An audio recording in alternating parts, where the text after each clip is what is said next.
সূচনা সত্যি কথা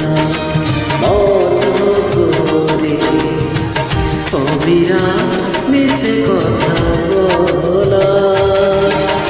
সহজে পারো বন্ধুতে